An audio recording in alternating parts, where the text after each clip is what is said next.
सतगुरु रूपी प्यारी साध संगत जी, प्यार और सत्कार से कहना, धन निरंकार जी। लख वार करा शुकराना, फिर भी थोड़ा है। तेनु सजदा करे जमाना, फिर भी थोड़ा है। सतगुरु सच्चे पातशाह आप जी का जितना शुक्राना किया जाए उतना ही कम है। आप जी का शुक्राना करते हुए दासी ये आप जी के आशीर्वाद से ये विचार रखने जा रही है। इन विचारों द्वारा हमें यही समझाया जा रहा है कि जिस तरह तुलसीदास जी भी कहते हैं, ऐसी वाणी बोलिए मन का आपा खोए, और रन को शीतल करे आपहु शीतल होए। तुलसीदास जी हमें इस दोहे द्वारा समझा रहे हैं कि हमें ऐसी भाषा बोलनी चाहिए, ऐसी बोली बोलनी चाहिए, ऐसे बोल बोलने चाहिए जो खुद को भी ठंडक दे और दूसरे सुनने वालों को भी ठंडक दे। यानी कि हमारी वाणी में मिठास होनी चाहिए, कड़वाहट नहीं होनी चाहिए।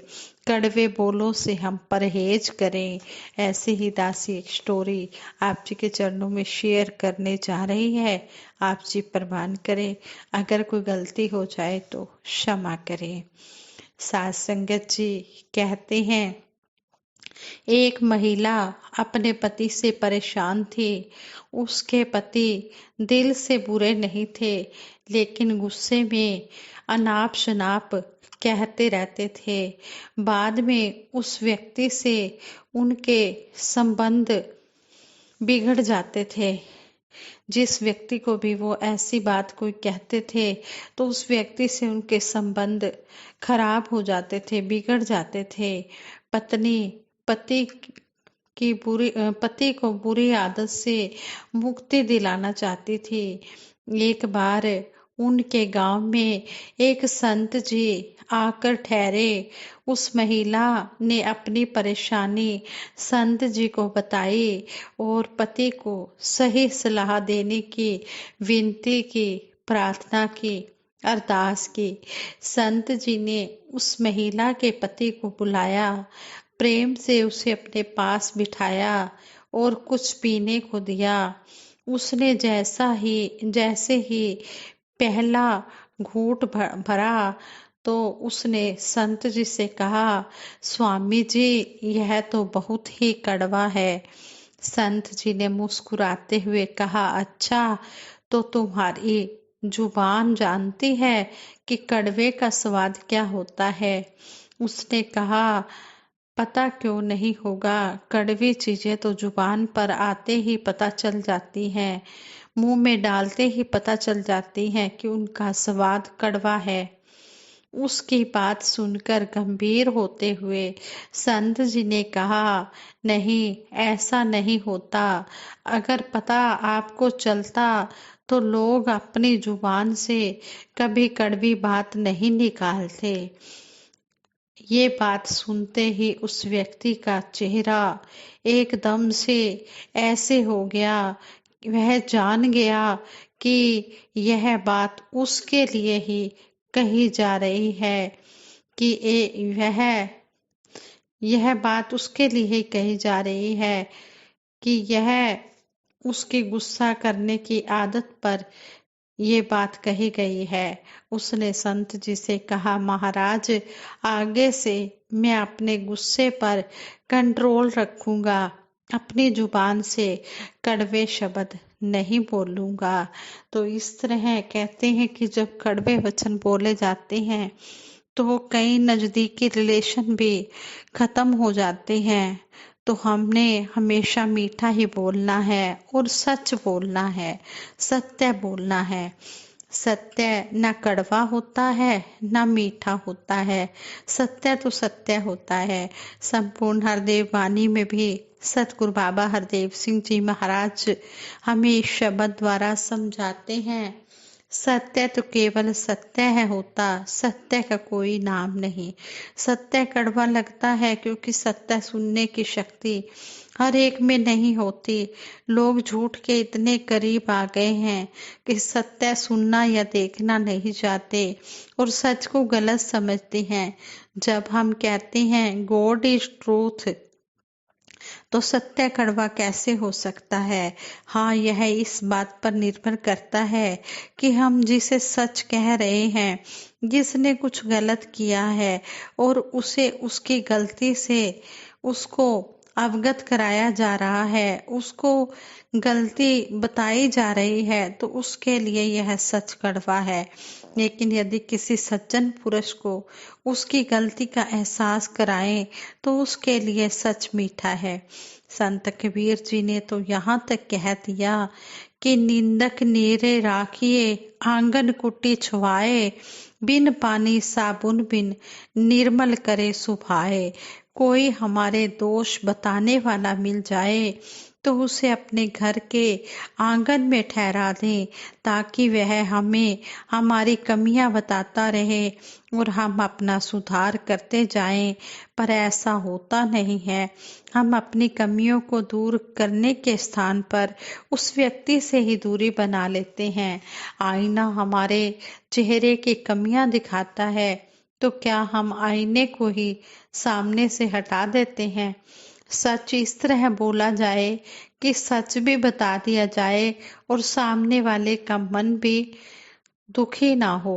हमारे बोलने के ढंग से या हमारी बॉडी लैंग्वेज से सुनने वाले के दिल को चोट ना लगे, उसकी भावनाएं आहत ना हो और ना ही उसे लगे कि ये बात जो है उसके लिए कही जा रही है।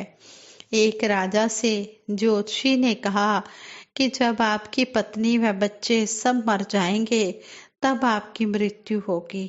राजा नाराज हो गया और उसे सजा दे दी गई। दूसरे जोशी ने कहा कि राजन, आपकी आयु आपकी पत्नी बच्चों आदि से भी ज्यादा है।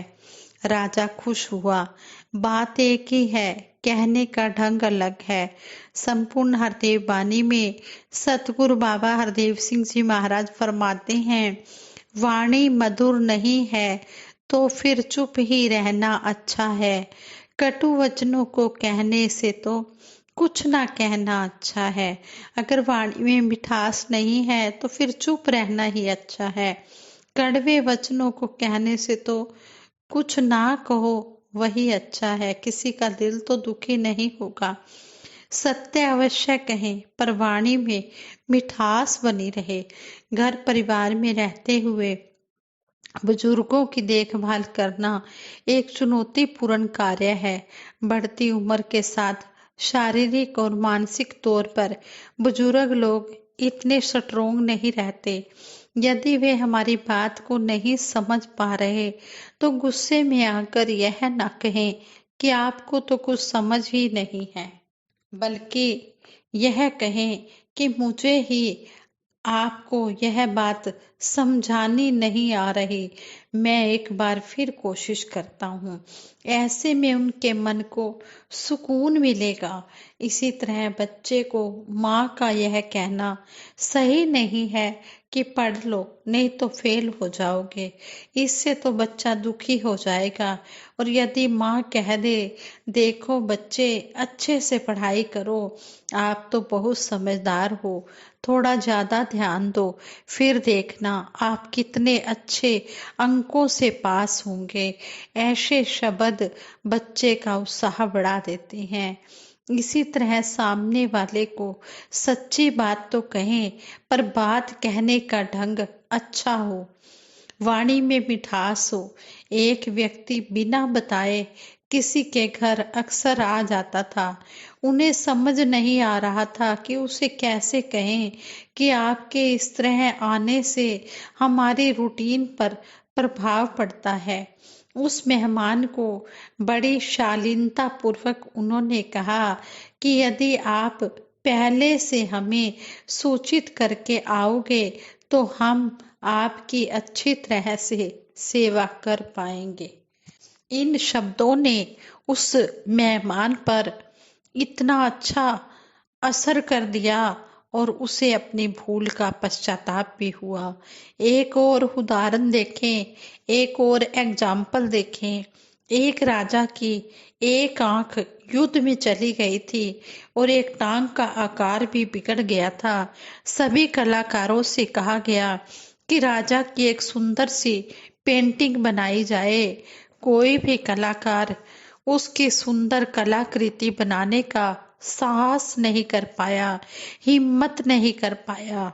आखिर एक कलाकार ने राजा की शिकार करते हुए कलाकृति बनाई, जिसमें राजा ने शिकार करने के लिए एक आंख बंद की हुई है और झुककर वह शिकार कर रहा है।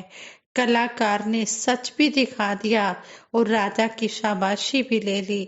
संत ऑगस्टीन ने अपने रूम में लिखवा रखा था, अच्छा हो दूसरों की निंदा करने की बजाय हमारी बातचीत आवश्यक और उपयोगी विषय पर ही हो। एक दिन एक मित्र ने उनसे किसी व्यक्ति की निंदा करनी शुरू कर दी।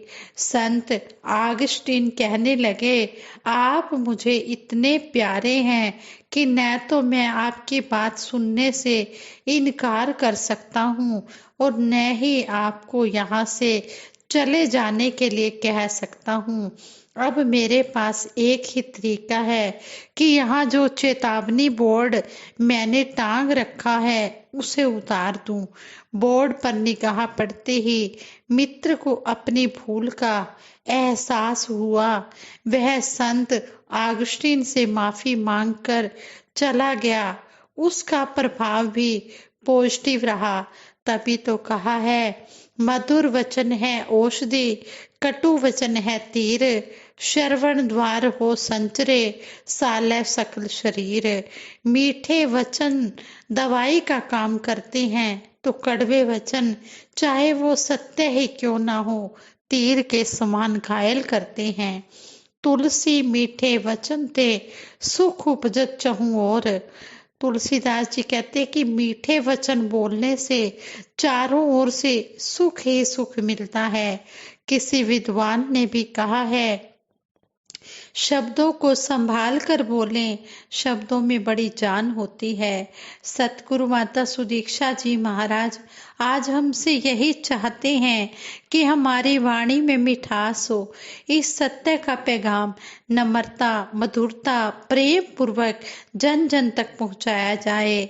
रोशन देहलवी जी की गजल का शेर है, सच का प्याम दे अगर तो यूं दिया करें, सच का प्याम दे अगर तो यूं दिया करें, मकसद तो हो बयां मगर दिल ना दुखा करे, मकसद तो हो बयां मगर दिल ना दुखा करे। हाँ संगत जी, कितने अच्छे हमें विचार सुनने को पढ़ने को मिलते हैं कि हमने सच भी बोलना है, लेकिन हमने मीठा वचन, मीठा सच बोलना है, मीठी बोली बोलनी है। सत्य वचन मिठास भरे हों तो वह दवाई की तरह मन के रोगों का इलाज कर देते हैं, जबकि कड़वे वचन चाहे सत्य ही क्यों ना हो, सच ही क्यों ना हो, वो तीर के समान चुभते हैं। हमेशा हम सच बोले और मीठा बोले, कभी कड़वा ना बोले, कड़वे वचन ना बोले। कहते हैं कि जो जख्म होते हैं वो तो ठीक हो जाते हैं एक ना एक दिन, लेकिन जो कड़वे वचन किसी को बोले जाते हैं वो सारी जिंदगी दूसरा इंसान याद रखता है, वो कभी भूलता नहीं है। इसलिए हम जो भी बोलें सोच समझ कर बोलें, पहले तोलो फिर बोलो। ये बात हमारे लिए ही कही गई है कि हमने जो भी बोलना है सोच समझकर बोलना है और अपनी वाणी में मिठास रखनी है, ताकि हम सत्य भी कहें और दूसरे इंसान को वो बात महसूस भी ना हो, उसका मन भी दुखी ना हो। सच्चाई इस तरह बोलें, बात को इस तरह प्यार से घुमा कर बोलें ताकि वो बात उसको अच्छी लगे।